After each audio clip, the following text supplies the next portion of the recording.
Hello ladies and gentlemen, Top Hat Gaming Man here, welcoming you to the most spiffing channel on the entirety of the worldwide spider web. On this channel we regularly look at obscure gaming hardware from every corner of the globe, and I pride myself on trying to cover the history of gaming crossing into many different regions. One example of this is that only 2 weeks ago we looked at the history of the Hyundai Super Comboy, which was the bizarre rebranding of the Super Nintendo for South Korea. Today, however, we shall shift our focus, looking at a gaming story coming from another country within Southeast Asia. This, ladies and gentlemen, is the story of the Taiwanese Super Acan. Yeah! To begin on our journey discussing the history of this almost forgotten platform, we have to once again head back to the early 90s. We all know by now exactly what was going on in the world of gaming over this time period, that of course being the epic battle for supremacy between the Sega Mega Drive and Super Nintendo. The two Japanese platforms would both hold huge market shares during this time. However, the Japanese were not the only nation from the southeast of Asia who wanted to profit off the gaming revolution. Over in Taiwan, video game sales were high too, which is of no surprise at all when you consider that this island is one of the economies which is collectively known as the Four Asian Tigers, or Four Little Dragons. These four economies, consisting of Taiwan, South Korea, Singapore and Hong Kong, are places that underwent rapid industrialization and maintained exceptional high economic growth rates between the early 60s and 90s. Out of these four land masses, Hong Kong and Singapore have become world-leading international financial centres, whereas South Korea and Taiwan are now world leaders in manufacturing electronic components and devices. So, with all this in mind, it is no wonder that this country had its own game console, known as the Super Acan. The Super Acan was created by a company known as Funtech, an entity which appears to have very little information to be found about it online. However, after a little digging around, it appears that Funtech was perhaps an anglicised name for a brand known as Dongwang Technology, which appears to have been a subsidiary of a larger company known as UMC. UMC was founded in 1980 as Taiwan's first semiconductor company and led the development of the commercial semiconductor industry in the region. UMC are often credited as a primary factor in the development of the prominent electronics industry in the country, so once again they were a fairly well suited company for developing a console. To make this goal possible, the aim for UMC's Funtech was simple: create a game console that was more powerful than the likes of the Super Nintendo and Mega Drive, and wow consumers with superior hardware. In order to do so, the company would enlist the help of local developers to start work on bespoke titles that would be suitable for the Taiwanese market. As we edge slightly closer to the mid-90s, Funtech did not see it being out of the question at all that they would be able to develop and manufacture a device that was more powerful than the 16-bit competition, yet still be able to remain price competitive.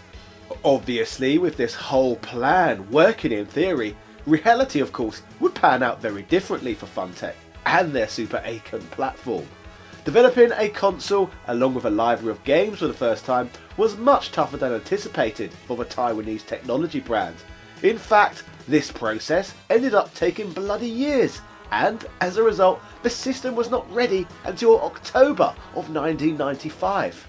Now from here I would infer you all know exactly where this story is going, as by 1995 the gaming landscape had changed drastically, and even more powerful 32-bit hardware was now on the market and fast gaining traction and popularity.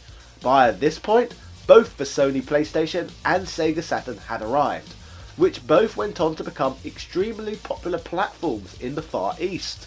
Even in the realm of 16-bit hardware, the competition curve had shifted, as both Nintendo and Sega by this point knew exactly how to get the absolute best out of their aging hardware, and as a result both systems remained fairly healthy for quite some time. As of October 1995 and the release of the Acan, Funtech embarked on an aggressive marketing campaign trail which of course consisted of comparing the system's advantages over the platform's 16-bit competition.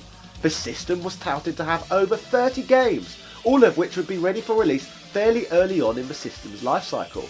Inside this new system, it housed a Motorola 68000, which was also used in the Sega Mega Drive along with many other popular platforms of the time. Design-wise, you will probably notice that the system shares a lot in common aesthetically with the likes of the Super Nintendo, with the power, eject, reset button and cartridge slot all being located in exactly the same positions as that of the Nintendo hardware. The controller ports are located on the front of the console too, but this time they are 9-pin male D connectors, just like what can be found on the Mega Drive and Atari VCS, along with a number of other systems. Out of the 30 games planned for the Acan, sadly only 12 of those were ever released, and were graphically crude and simple in comparison to what could be found on popular platforms of the time. Amusingly, to combat this problem, Funtech did still have another plan up their sleeve, which sadly would never come to fruition. This was the development of a very 32X looking system add-on for the Super Acan, which obviously would never hit the market. Anyway, if you have a company that is taking inspiration from the likes of the 32X, you know you have problems. Anyway, before we move on any further, let us take a quick look at some of the few games that did make it to this obscure piece of hardware. Firstly, we have a game known as Speedy Dragon. Speedy Dragon is essentially a Sonic clone, however Sonic is switched out for a kid wielding a baseball bat. Apart from being a shameless rip-off, the other issue with this game is that jumping does not hurt your enemies, and you have to use a baseball bat instead. Whilst this is novel, it slows down the gameplay, completely defeating the point of gotta go fast. Further to this, we have Boom Zoo, which, as you can see, is very clearly a Bomberman clone. To be fair, if I ever met the developer, I would say to them, "Your clone is very impressive, you must be very proud." All in all, this game looks very similar to what can be found amongst the Super Bomberman series, and it is interesting to see how good this clone looks. Journey to the Laugh, which I must say is one hell of a name, is considered by many, and when I say many, I use the term very lightly, to be the greatest game available on the Super Acan platform. As you can see, the game is basically just a fairly simple mascot platformer, the sort you would find embedded deep amongst the Super Nintendo, Mega Drive or even Amiga's library. However, since the Acan only has 12 games to begin with, Journey to the Laugh stands out a lot more than it would on the majority of other devices. It is just a platformer, but it is a platformer on one of the most obscure platforms ever. Finally, on my featured game list, I wanted to show you this ridiculousness, Adventure in Africa, which is a Monopoly-like board game inspired title, with some questionable in-game art that would probably even make Prince Philip shake his head in disapproval. To top all of this off, you can even play as Adolf Hitler. Literally Hitler. Sadly, I cannot read Taiwanese, so I have no idea why a game exists where you can play as the Führer on an African adventure. Utterly bloody bizarre. So that was some of the more, how we say, interesting games for the Super Acan.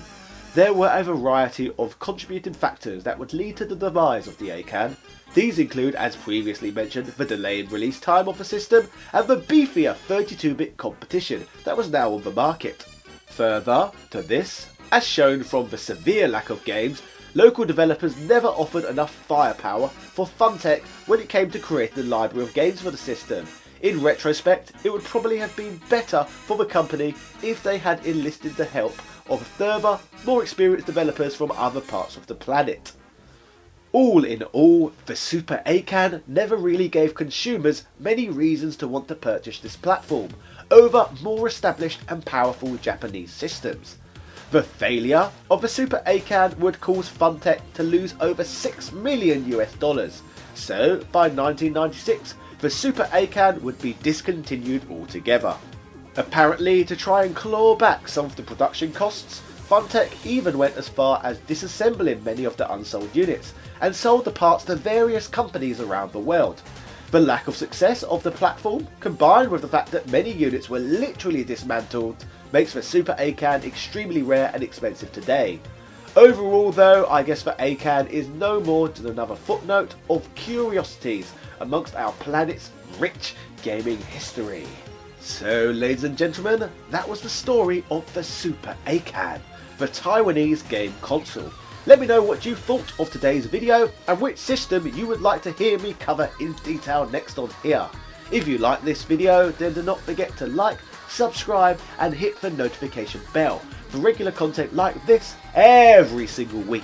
Finally, my channel Top Hat Gaming Man is funded by the fantastic support I receive from the amazing Patreon benefactors who continuously go above and beyond to support this channel. So shout outs to Carl Johnson, Shizuka Kobayashi, JD Robbins, Greg Hooper, Seabass the Great, Since Spaces, Kevin Verhaley, Andrew Bazansky, Edward O'Reilly, Tom Elliott, Marcus Hydes, Quang DX, SpongeBob B, Michael Baker, and all of my other patrons. Thank you all for continuing to improve my life.